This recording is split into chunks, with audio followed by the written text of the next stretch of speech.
ভবিষ্যতে যদি এরকম দায়িত্ব দেন আমরা কিন্তু নিশ্চয়ই পালন করবো। যুদ্ধের হুমকি আমাদের ঘিরে থাকে, পরিস্থিতির মধ্যে প্রস্তুতি না নেওয়াটা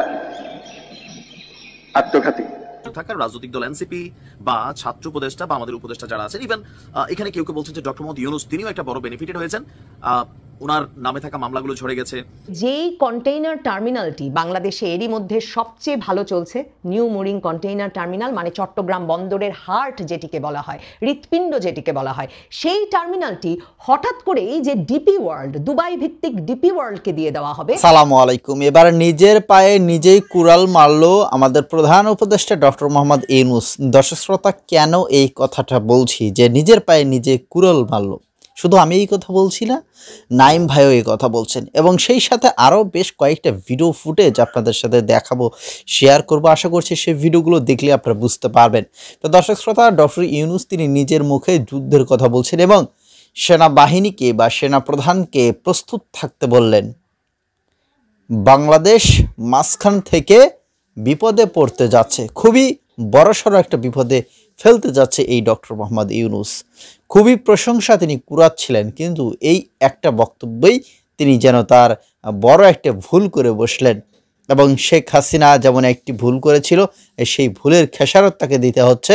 আবারও মনে হয় নতুন করে এই অন্তর্বর্তীকালীন সরকার তিনিও একটা বড় ভুল করে বসলেন, এবং সেই ভুলের খেসারত হয়তো বা তার বিদায় ছাড়া আর কোনো কিছু না। যাই হোক, চলেন বিস্তারিত আমরা ভিডিও স্ক্রিনে দেখি, এরপরে বিষয় নিয়ে বিস্তারিত আলোচনা করব। 17 বছর গাছের গোড়ায় পানি দিয়েছি আমরা, আর ফল খেয়েছেন আপনারা। এই আপনারা হচ্ছে এই ইন্টারিম গভর্নমেন্ট এবং তাদের সাথে লেয়াজো থাকার রাজনৈতিক দল এনসিপি বা ছাত্র উপদেষ্টা বা আমাদের উপদেষ্টা যারা আছেন। ইভেন এখানে কেউ কেউ বলছেন যে ডক্টর মোহাম্মদ ইউনূস তিনিও একটা বড় বেনিফিটেড হয়েছেন, ওনার নামে থাকা মামলাগুলো ঝরে গেছে। কয়শো কোটি টাকা, জানি 600 কোটি প্লাস মাইনাস একটা ট্যাক্স ছিল, সেটাও তিনি মাফ পেয়ে গেছেন। ইভেন গ্রামীণ ব্যাংকেও 2000, কেউ বলছেন 29, কেউ বলছেন 35 পর্যন্ত এটার একটা সিস্টেম হয়ে গেছে। আবার গ্রামীণ ব্যাংকে সরকারি যে হস্তক্ষেপ ছিল 20%, সেটা 10% বা 5%-এ নামাই নিয়ে আসছেন। তো এই সকল জিনিসগুলো হওয়ার কথা ছিল বা আরো ডেভেলপ হওয়ার কথা ছিল বিএনপির, কিন্তু হচ্ছে ডক্টর মোহাম্মদ ইউনূসের। এখন কেমনে কি হচ্ছে, তাই না? বিএনপি মনে করছে যে এই মুহূর্তে নির্বাচন হলে বিএনপি সরকার গঠন করবে। বাস্তবতা হচ্ছে এটাই, বিএনপি সরকার গঠন করবে। তো এখন নির্বাচন কবে? এই নির্বাচন নিয়ে আমি আমার ভিডিও শিরোনামটা যেটা দিছি যে নিজের পায়ে নিজে কুড়াল মারছেন ডক্টর মোহাম্মদ ইউনূস, কপালে শনি ডেকে আনছেন, কেন আবার আসেন। আল জাজিরাতে দেওয়া একটা সাক্ষাৎকারে তিনি একটা বক্তব্য দিয়েছেন, আমি তখনই বলে দিছি এটা ভেজাল হবে। কোনটা? বিএনপি বা অন্যান্য দলগুলো যখন নির্বাচনমুখী হতে চাচ্ছে, নির্বাচনের সুস্পষ্ট রোডম্যাপ চাচ্ছে, তখন ডক্টর মোহাম্মদ ইউনূস আল জাজিরাকে দেওয়া সাক্ষাৎকারে বললেন যে জনগণ এখনো এই সরকারের উপর আস্থাশীল, তারা নির্বাচন এরকম কি জানি একটা বক্তব্য দিয়েছিলেন যে এই সরকারের উপর তাদের সবকিছু কনফিডেন্স আছে বা ভরসা রাখছে, তারা মনে করছে যে এই সরকার দেশকে উন্নতির দিকে নিয়ে যাচ্ছে, এরকম একটা বক্তব্য দিয়েছেন। এর পরের দিনই সম্ভবত আমির হোসেন আমু সাহেব তিনি বলছিলেন ওই জনগণ কারা। আমি সবসময় বলি এদেশের জনগণ বলতে কোনো শব্দ নেই, আপনাকে চুজ করতে হবে তুমি কি এনসিপির জনগণ, নাকি জামাতি জনগণ, নাকি বিএনপির, নাকি আওয়ামী জনগণ, নাকি যতগুলা রাজনৈতিক দল কম বেশি আছে। কিন্তু রাজনৈতিক দলগুলা, ইভেন আপনি যদি দেখেন ডক্টর মোহাম্মদ ইউনূসও ওই যে সামষ্টিক জনগণ, এটা তাদের ভুল শব্দ ব্যবহার।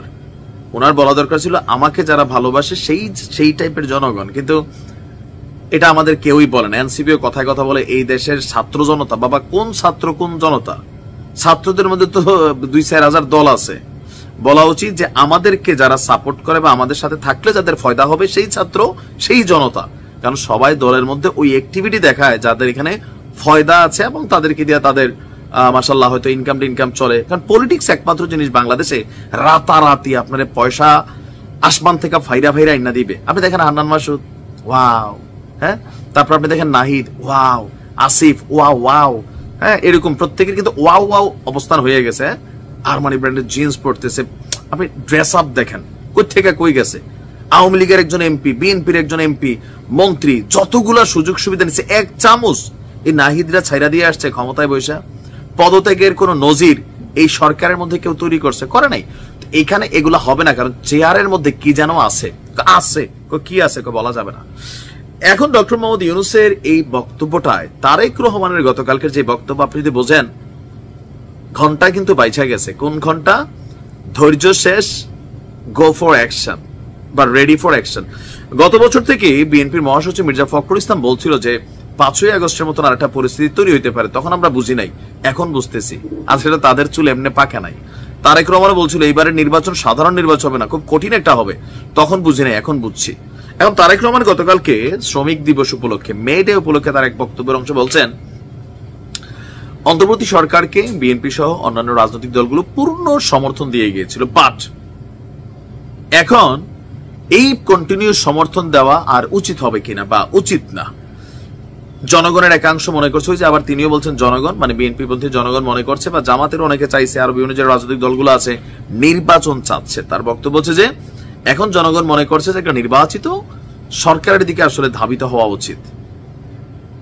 মানে এই যে সমর্থন, কঠোর সমর্থন যেটা ছিল, এটা এবার এইভাবে দেওয়ার আর সুযোগ নাই। তো সুযোগ নাই মানে কি? আপনি দেখেন বাংলাদেশের যে কোনো রাজনৈতিক দল ক্ষমতা গ্রহণের মানে 4 দিন পর থেকে বিরোধী দলের ঠেলায় একটা ঝামেলায় পড়ে থাকে, কিন্তু ডক্টর মোহাম্মদ ইউনূস একমাত্র ব্যক্তি যিনি গত 8-9 মাস প্রত্যেকটা রাজনৈতিক দলের প্রত্যেকটা সদস্যদের সমর্থন পাইছেন। এখন সমর্থন না পাইলে কি হবে? অনেকে মনে বিষয়টা বোঝেন নাই। কারণ কালকে বিএনপি একটা ডাক দিয়ে মাঠে নেমে গেল, পুলিশ গেল সেখানে লাঠিচার্জ করতে, পুলিশ টেনশনে পড়বো 3 দিন পরে বিএনপি ক্ষমতায় আসবে, এখন কি লাঠি দিব নাকি দিব না, এই সুযোগে আবার পুলিশে মাইট দেওয়া হইতে পারে, সরকারের হরতাল তৈরি হয়ে যেতে পারে, অবরোধের ডাক আসতে পারে, ইউনূস সরকার চিপায় পড়ে যাবে। এটা হচ্ছে বাস্তব। দেখেন আওয়ামী লীগের সরানো সোজা ছিল, বিএনপির সাথে পাঙ্গা নিয়ে এই সরকার কখনোই টিকবে না। এটা আমরা ফিল করতে পারি, বলতে পারি। কেন? এই সরকারের সমর্থন বলতে আপনি এনসিপির গুটি কয়েক নেতাকর্মী ছাড়া জনগণ, আসলে কোন জনগণ বলবো, ফাগলতে দেশে দল করে এই পন্থী যারা, তারারে সারা বাংলাদেশে গণলে 3% পাওয়া যায় কিনা আমার এখন সন্দেহ আছে। বাট দ্য সিস্টেম, তারা ঢুইকা আছেন। তো এই 3 থেকে 5% জনগণ আর বিএনপি ফ্রন্ট ফেসে দাঁড়ানো, এইটা কখনোই সামাল। আওয়ামী লীগ তো আছেই, প্রয়োজনে বিএনপি সাইজা মাঠে নামবে, কারণ ইউনূস সরকারের প্রতি আওয়ামী লীগের বা এই যে এনসিপি যারা আছেন নেতাকর্মীরা, তাদের প্রতি যেই মানে মনোভাব দেখেন নাই, শেখ হাসিনার 227টা মার্ডার করার লাইসেন্স। বৈঠক করেন যেখানে নৌপরিবহন মন্ত্রণালয়, বাংলাদেশ বিনিয়োগ উন্নয়ন কর্তৃপক্ষ, বাংলাদেশ অর্থনৈতিক অঞ্চল কর্তৃপক্ষ অর্থাৎ বেজা, চট্টগ্রাম বন্দর কর্তৃপক্ষ সহ বিভিন্ন কর্মকর্তাদের ডেকে একটা উচ্চ পর্যায়ের বৈঠক করেন তিনি। এবং সেখানে তিনি বলেন যে বন্দর ব্যবস্থাপনায় এমন অপারেটরদের সংযুক্ত করতে হবে যাতে আমাদের বন্দরগুলো আন্তর্জাতিক বাজারে প্রতিযোগিতা করার সক্ষমতা অর্জন করতে পারে। আমরা যে ধরনের ইনভেস্টমেন্ট হাব বা বিনিয়োগ হাবের কথা বলছি, তা বাস্তবায়ন করতে হলে আমাদের বন্দরগুলোকে বিশ্বমানের হতে হবে। এখন প্রশ্ন থাকে যে নিউ মুরিং টার্মিনাল, যেই বন্দর টার্মিনাল দিয়ে, যে কন্টেইনার টার্মিনাল দিয়ে চট্টগ্রাম বন্দরের প্রায় 50% বা তার কিছু কম বেশি পণ্য আমদানি রপ্তানি হয়, যেই কন্টেইনার টার্মিনালটি বন্দর কর্তৃপক্ষের নিজস্ব বিনিয়োগে ব্যাপক আধুনিকায়ন করা হয়েছে গত কয়েক বছরে, এবং এর ফলে এই বন্দরটি দেশি যে পরিচালনা প্রতিষ্ঠান চালাচ্ছে এবং দেশি যে কর্মীরা কাজ করছেন তাদের ব্যবস্থাপনায়, তাদের ব্যাপক পরিশ্রমে এরই মধ্যে 11 লাখ কন্টেইনার বছরে এর আনা নেওয়া করবার বা হ্যান্ডেল করবার সক্ষমতা ছিল, কিন্তু এটি এরই মধ্যে তার চেয়ে বেশি সক্ষমতায় কন্টেইনার হ্যান্ডেল করছে।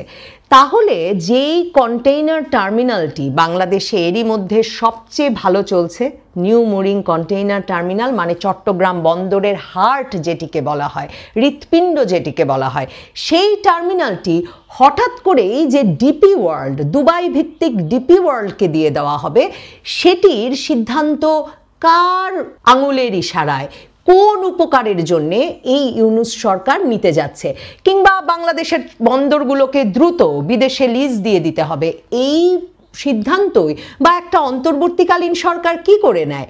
দেখুন, নিউ মুরিং টার্মিনালের প্রসঙ্গে ফিরি দুবাই ওয়ার্ল্ডের। এই ডিপি ওয়ার্ল্ড যে বাংলাদেশে ব্যাপক বিনিয়োগ নিয়ে আসছে, এ কথা প্রথম আমরা শুনলাম আশিক চৌধুরীর মুখে বিনিয়োগ সম্মেলনের সময়। তিনি বললেন এই ডিপি ওয়ার্ল্ডকে দিয়ে মাতারবাড়ি গভীর সমুদ্র বন্দরের কাছে পিঠে কোথাও একটা ফ্রি ট্রেড জোন করবার কথা তারা চিন্তা করছেন। এরপর থেকেই আমরা দেখলাম চট্টগ্রাম বন্দর কর্তৃপক্ষের যিনি প্রধান, তিনিও চট্টগ্রামে বিভিন্ন সভা সমাবেশে বলা শুরু করলেন বন্দর পরিচালনার দায়িত্ব বিদেশিদের দিয়ে দিলে বন্দর পরিচালনা নাকি আরও সক্ষমতার সাথে করা সম্ভব হবে। এখন যেই বন্দরটি সবচেয়ে সুন্দরভাবে ভালোভাবে পরিচালিত হচ্ছে, তার সক্ষমতার চেয়ে এরই মধ্যে বেশি কাজ করে দেখাতে পারছে, দেশি বিনিয়োগে যেই বন্দরটি যেই কন্টেইনার টার্মিনালটি তৈরি হয়েছে, সেটি আমরা বিদেশি বন্দর পরিচালনাকারী কর্তৃপক্ষের হাতে তুলে দেব, এই সিদ্ধান্ত নেওয়ার কারণটা কি? আর কেন সিদ্ধান্ত নেওয়া হলো এই কাজ সবচেয়ে ভালো করতে পারবে ডিপি ওয়ার্ল্ডই? এই দুবাই ভিত্তিক ডিপি ওয়ার্ল্ডকে দিয়েই নিউ মুরিং টার্মিনাল পরিচালনা করাতে হবে, এই দুবাই ভিত্তিক ডিপি ওয়ার্ল্ডকে দিয়েই নাকি ফ্রি ট্রেড জোন করতে হবে জেবেল আলী বন্দরের আদলে। এসব শোনার পর থেকে আসলে আমি অনুসন্ধান শুরু করি। দেখুন, আপনিও যদি একটু অনুসন্ধান করেন তাহলে আপনি জানতে পারবেন এই ডিপি ওয়ার্ল্ড, এই দুবাই ভিত্তিক বন্দর পরিচালনাকারী প্রতিষ্ঠান যেটি পৃথিবীর বহু দেশে বন্দর পরিচালনা করে, এটি আসলে মার্কিন নৌবাহিনীর সবচেয়ে ঘনিষ্ঠতম বন্দর পরিচালনাকারী কর্তৃপক্ষ হিসেবে নিজেকে পৃথিবীতে প্রতিষ্ঠা করেছে। ডিপি ওয়ার্ল্ড নিজেকে যা যা বলে তার সক্ষমতার চিহ্ন হিসেবে, তার সক্ষমতার পরিচায়ক হিসেবে, উদাহরণ হিসেবে নিজেকে যা যা বলে পরিচয় দেয়, তার মধ্যে একটা গুরুত্বপূর্ণ বিষয় হচ্ছে যে এটি মার্কিন নৌবাহিনীর নিরাপত্তা সহযোগী একটি প্রতিষ্ঠান। মার্কিন নৌবাহিনীর সঙ্গে এর দীর্ঘ সময়ের বিশ্বস্ত সম্পর্ক আছে। আর যে জেবেল আলী পোর্টের আদলে মাতারবাড়ি গভীর সমুদ্র বন্দরের কাছে ফ্রি ট্রেড জোন করবার জন্য অন্তর্বর্তীকালীন সরকার অস্থির হয়ে উঠেছে। আপনারা ভিডিওটা দেখেছেন, নবনীতা চৌধুরী তিনি এই বিষয় নিয়ে খুবই গুরুত্বপূর্ণ আলোচনা করেছেন এবং আমরা নাইম ভাইয়ের কথাও শুনেছি। তো যাই হোক, এখন বাংলাদেশের কিছু অংশ তারা ডক্টর মোহাম্মদ ইউনূস তিনি বিদেশে দিতে চান। বিদেশে বলতে গেলে মার্কিন যুক্তরাষ্ট্র বা অন্যান্য দেশের কাছে তিনি দিয়ে দিতে চান, এবং যেটা কিন্তু অনেক আগেই সাবেক প্রধানমন্ত্রী শেখ হাসিনা তিনি কিন্তু বলে গিয়েছিলেন যে ডক্টর ইউনূস তিনি বড় একটা পরিকল্পনা নিয়ে এই বাংলাদেশে আসে। এবং সোশ্যাল মিডিয়াতে শেখ হাসিনার কিন্তু একটা অডিও ক্লিপও ইতিমধ্যেই ভাইরাল হয়ে গেছে। তো যাই হোক, তিনি যে তার যে স্বভাব কি ছিল বা তিনি যে কি করে গেছেন সেটা আমরা দেখেছি। তো ভালোও করেছেন, মন্দও করেছেন। তো এখন অন্তর্বর্তীকালীন সরকার তিনি তো শান্তিতে নোবেল পেয়েছেন, তার মধ্যে দিয়ে আরেকটা ঘটনা ঘটছে, সেটা হচ্ছে মানবিক করিডর। এখন এটা দেওয়া যাবে কিনা আপনাদের মতামত সেটা একটু কমেন্টে লিখবেন। যদিও ইতিমধ্যে অনেকে লিখেছেন যে ভাই কোনো অবস্থাতেই এই মানবিক করিডর এটা মিয়ানমারকে দেওয়া যাবেই না, এটা বাংলাদেশকে বড়সড় বিপদে ফেলবে। এখন ইউনূস সরকার যদি বেশি মানবতা দেখায় তাহলে তো সরকার দেখাই দিতে পারে, আমাদের করার কিছু নাই, তবে দেশকে তিনি বিপদে ফেলবে।